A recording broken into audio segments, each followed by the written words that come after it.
All right. Here's a question for you. How do you milk an almond? How do you milk a soybean? I don't know the answer to that. I'm going to ask my next guest because he knows about dairies. His name's Graham Forbes. He's the chairman of Dairy Connect, which is an industry representative group for dairies. Graham, good morning. Good morning or afternoon over in New South Wales. Absolutely. Good afternoon to you. Hey, how do you milk an almond? With great difficulty, you put them in a blender and chop them up. So, So that's not really milk, is it? That's correct. I think if we have a look in the dictionary, it says milk something that mammals produce. So, we're trying to do a bit of campaign on getting a bit of truth in labelling. So. Okay. So what do you want to see happen here? Oh, well, we'd like to call them plant beverages or nut juice or something or other, but certainly we don't believe that, they are milk. I think what they've been trying to do is imitate milk, and they're a totally different product. So I think we need that product differentiation, and we also need that in the naming rights. So. Okay, so as far as you're concerned, the only things that should be called milk are milk from mammals, including cows. That's correct. Yes. Yeah.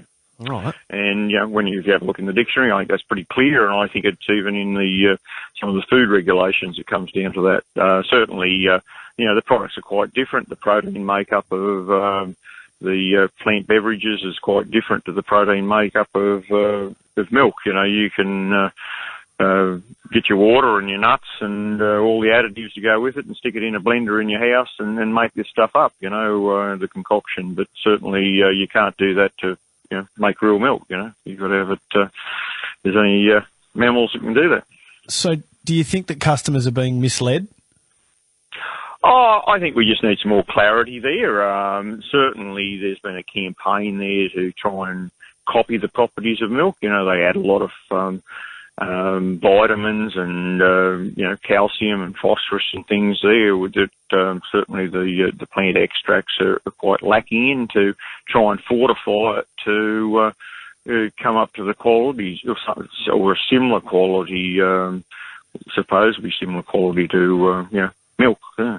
So, but look, some of the processors that actually do it are quite happy to call them plant beverages rather than the other terminology they're trying to use. And I think we're just following on from legislation that's been brought in Europe. There's already legislation in Europe to legislate for you can only call milk or yogurts or ice cream and those sorts of things that are actually produced from the dairy products themselves. So. Okay, so they've already gone down this path in Europe, have they? That's correct, and there's already legislation being developed in America. There's the Dairy Pride Act in America that's gaining a lot of momentum. So, we're just, in some ways, just following on what's happening in the rest of the world. And normally the EU or the European states are some of the first ones to always adapt a lot of this sort of ideology. Yeah. So, Graham, can I ask you this? Do you and dairy farmers believe that almond milk, soy milk and so on, do you believe that it's taking away from your sales? I think what we're concerned about is that whether the consumer's confused, it's packaged exactly the same, it's put in the same counters and made as look as though it's a complete substitute to milk, and we don't believe that's so, and we need to keep our labelling that way to keep it that way. So I think it's just we're not anti those other products. Certainly they've got a place in the marketplace, but they need to be labelled correctly for what they are, and people need to be informed that they're quite a different product to what real cow's milk or mammalian milk is. All right. What do you reckon, listeners? 922-11882. Perhaps we can come up with an alternative name. Be interested to hear it. Plant-based beverages or plant beverages, Graham Forbes is suggesting. What do you reckon? 922-11882. Are you under any misapprehension that when you pick up a carton of almond milk, you're not actually getting milk, you're getting crushed up almonds mixed with water?